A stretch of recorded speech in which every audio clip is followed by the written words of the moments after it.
በስመ አብ ወወልድ ወመንፈስ ቅዱስ አሐዱ አምላክ አሜን። ሰላም ኣሕዋተይ ከመይ ኢኹም?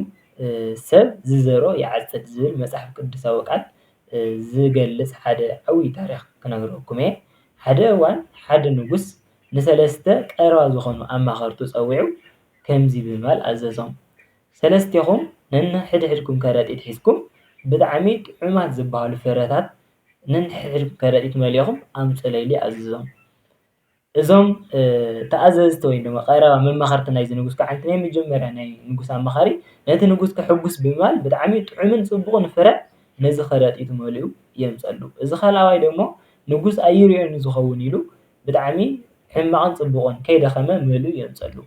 እቲ ሳልሳዋይ ደሞኒ ንጉስ ኣይምርምሮን ዝኸውን ኢሉ ሳዓሪ ጥራሕ መሊኡ የምፀሉ። ንጉስ ካብኡ እንታይ ኢሉ ኣዘዞም?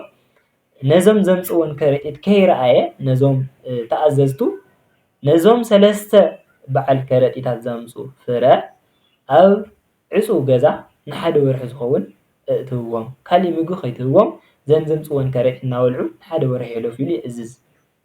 ካብኡ እዞም ሰለስተ ተኣዘዝቲ ደሞኒ እቲ ፅቡቕ ጥዑም ፍረ ዘምፀአ ወዲ ፅቡቕ ዝኾነ ወርሒ ይሕልፍ።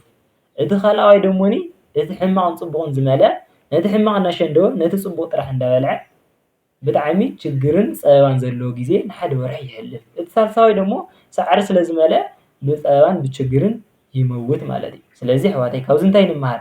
ንሕና ዝዘራእናዮ ኢና ንዓጽድ። መጽሓፍ ቅዱሳዊ ቃል ህይወት እዩ ይትግበር እዩ ኣብ ሕድሕድ ሰብ ማለት እዩ። ስለዚ ሕድሕድ ንነግሮ ነገር፣ ሕድሕድ ንዛረቦ ነገር፣ ሕድሕድ ንሰርሖ ስራሕ ብጣዕሚ ክንጥንቀቐሉ ክንክእል ኣለና። ተመሊሱ ንዓና ኢና ዝኸውንና።